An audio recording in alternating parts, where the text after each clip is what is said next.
Guys, రీసెంట్గా Amazon prime వీడియోలో ధూమ్ ధామ్ అనే మూవీ అయితే స్ట్రీమ్ అవుతుంది కదా. అయితే నేను ఆ మూవీని జస్ట్ ఇప్పుడే చూడడం అయితే జరిగిందండి. సో ఈ వీడియోలో మనం ఏంటంటే అసలు ఆ మూవీ ఎలా ఉంది ఏంటి అనేది డిస్కస్ చేద్దాం, ఓకేనా.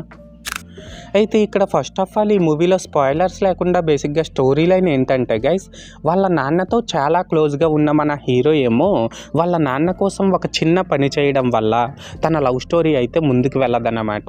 అయితే ఇక్కడ ఏంటంటే గైస్, అసలు హీరో వాళ్ళ నాన్న కోసం చేసిన పని ఏంటి అండ్ లాస్ట్కి హీరో హీరోయిన్లు కలిసారా లేదా, ఇలాంటివన్నీ కూడా మనమైతే మూవీలో చూడాల్సి ఉంటుంది. సో మొత్తానికి అర్థమైంది కదా స్టోరీ లైన్ ఏంటి అనేది.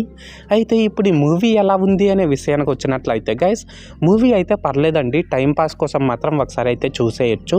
అండ్ ఇప్పుడు ఈ మూవీలో నాకు కనిపించిన ప్లస్ పాయింట్స్ ఏంటంటే, ఈ మధ్య వచ్చిన ప్రతి మూవీలో కూడా హెబ్బా పటేల్ని జస్ట్ ఎక్స్పోజింగ్ కోసం మాత్రమే యూజ్ చేసుకునే వాళ్ళు, కానీ ఇందులో మాత్రం అలా కాకుండా తనకు ఒక మంచి క్యారెక్టర్ అయితే ఇచ్చారన్నమాట.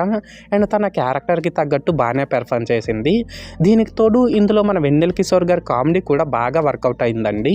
ఎస్పెషల్లీ ఇక్కడ ఏంటంటే గైస్, ఈ మూవీలో మన వెన్నెల కిషోర్ గారి మామ క్యారెక్టర్ని అండ్ ఫాదర్ క్యారెక్టర్ని ఈ రెండింటిని చాలా బాగా డిజైన్ చేసుకున్నారన్నమాట.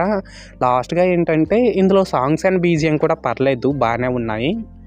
సో మొత్తానికి ప్లస్ పాయింట్స్ విషయానికి వచ్చినట్లయితే ఇదన్నమాట మ్యాటర్. అండ్ ఇప్పుడు ఈ మూవీలో నాకు కనిపించిన మైనస్ పాయింట్స్ ఏంటంటే గైస్, ఓన్లీ హీరో హీరోయిన్ల లవ్ స్టోరీని మాత్రమే చూపించి ఫస్ట్ హాఫ్ని బాగా సాగదీస్తారనే చెప్పాలి.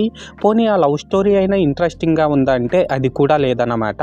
అండ్ ఇక్కడ మెయిన్గా ఏంటంటే గైస్, ఇందులో హీరోగా చేసిన చేతన్, అదేనండి ఫస్ట్ ర్యాంక్ రాజు మూవీలో హీరోగా చేశాడు కదా, తనే ఇందులో కూడా హీరోగా చేశాడు. అయితే ఇందులో తన యాక్టింగ్ మాత్రం అస్సలు బాగాలేదండి. సో తన యాక్టింగ్ స్కిల్స్ని ఇంకొంచెం ఇంప్రూవ్ చేసుకుంటుంటే బాగుండేదేమో అని అయితే నాకు అనిపించింది. లాస్ట్గా ఏంటంటే ఇందులో విలన్ యొక్క క్యారెక్టరైజేషన్ అయితే బాగా వీక్గా ఉందండి. అండ్ ఇందులో ఎమోషన్స్ కూడా పెద్దగా వర్కౌట్ అవ్వలేదు. సో మొత్తానికి మైనస్ పాయింట్స్ విషయానికి వచ్చినట్లయితే ఇదన్నమాట మ్యాటర్.